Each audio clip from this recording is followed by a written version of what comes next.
और ये क्या मामला निकल के आया, अब तक की जांच में क्या पता चला? कल जो घटना घटित हुई थी इसके बारे में मैंने कल ब्रीफ किया था कि हम लोगों ने मौके पे सारी टीमों को भेजा है। 5 टीमें गठित की गई हैं जो ये चेक कर रही हैं कि क्या क्या एविडेंस हमारे पास अवेलेबल है। जो मौके पे खोखे बरामद हुए हैं उनको भी एफएसएल भेज के जानकारी करने का प्रयास किया जा रहा है कि किस प्रकार का असला, किस प्रकार की पिस्टल इस घटना में यूज हुई होगी। परिवार से भी मैंने अलग से बातचीत की है, उनकी उनकी अगर कोई आशंकाएं हैं उनके बारे में जानने के लिए। एक स्पीड ट्रैफिक के नेतृत्व में छठी टीम हम लोगों ने सीसीटीवी कैमरा के लिए लगाई है, क्योंकि वो एक बहुत महत्वपूर्ण एविडेंस हमारे पास है, जिसके माध्यम से जो ICCC का कंट्रोल रूम है और अन्य भी जो प्राइवेट लोगों के कैमरे लगे हुए हैं, हम लोगों के कैमरे लगे हुए हैं, उनसे महत्वपूर्ण फुटेज प्राप्त हो, ताकि जो वाहन यूज हुआ है और जो लोग घटना करने के लिए आए हैं उनके बारे में उनका हुलिया पता करने में हम लोगों को मदद मिल सके।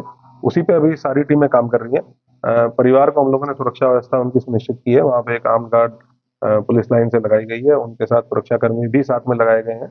और ये 6 की 6 टीमें हैं, लगातार सीनियर ऑफिसर्स के द्वारा सुपरवाइज किया जा रहा है।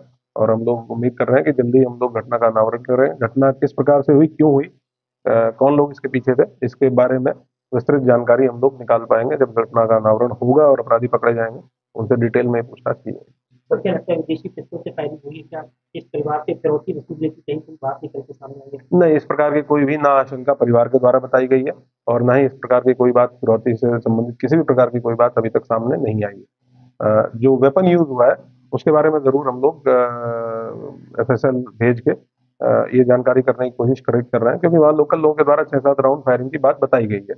और कुछ लोगों के अलग अलग वर्जन है मौके पे, लेकिन जो फील्ड यूनिट के द्वारा भी वहाँ पे मौका मुआयना किया गया, उनका भी ओपिनियन है कि मल्टीपल राउंड वहाँ पे फायरिंग हुई है। तो कौन सा वेपन इसमें यूज हो सकता है, इसके संबंध में कंक्लूसिवली बताना तभी पॉसिबल हो पाएगा जब जो हमें वहाँ खाली खोखे मिले हैं उनका एक बार टेस्ट हो जाए कि किस तरह का वेपन उसमें यूज हुआ है। 9mm के कुछ खोखे मौके से बरामद हुए हैं, तो ये तो क्लियर है कि पिस्टल उसमें यूज हुई है, लेकिन कौन सी पिस्टल यूज हुई है इसके बारे में कंक्लूसिवली अभी बताना पॉसिबल नहीं होगा।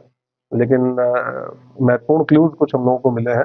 हम लोगों की जो साइबर सेल की टीम है वो भी इसमें लगी हुई है, सर्विलांस की टीम भी लगी हुई है। जो ICCC की कंट्रोल रूम की टीम है उसको भी स्पेशलाइज इसी काम के लिए लगाया गया है। तो उम्मीद है कि जल्दी हम लोग कुछ ना कुछ ऐसी लीड हम लोगों को मिलेगी जिसमें हम लोग घटना को वर्कआउट कर पाएंगे और कठोर कार्रवाई सुनिश्चित कर पाएंगे। सर, इससे पहले बताया जा रहा है कि एक दिन पहले ही फायरिंग के बाद लोगों ने वो उस घटना को सुबह जब लोग उठे थे, इतनी बातचीत हम लोगों के द्वारा लोकल लोगों से की गई, उसमें इन लोगों ने बताया कि जब ये सुबह उठे तो आपस में चर्चा हुई कि रात के टाइम पे कोई फायरिंग जैसी आवाज आई थी। तो उसको भी एस्टेब्लिश किया जा रहा है, उसको भी हम लोग क्योंकि CCTV फुटेज हमें लगभग सिर्फ घटना के समय का नहीं देखना है, उससे 72 घंटे पहले 72 घंटे बाद तक का भी हम लोगों को CCTV फुटेज देखना है कि कौन कौन लोग वहाँ आए या कौन कौन लोग उसके बाद आए, पहले कौन कौन आए। इसीलिए थोड़ा टाइम उस चीज में लग रहा है, CCTV फुटेज को देखने में लग रहा है।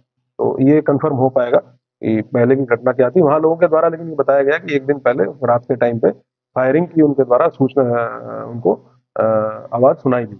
और जब सुबह उठे हैं लोग 6:30-7 बजे, तो आपस में जब बातचीत हुई तब उन लोगों ने एक दूसरे के साथ शेयर किया। तो उसके बारे में अभी हम लोग साक्ष्य संकलन कर रहे हैं।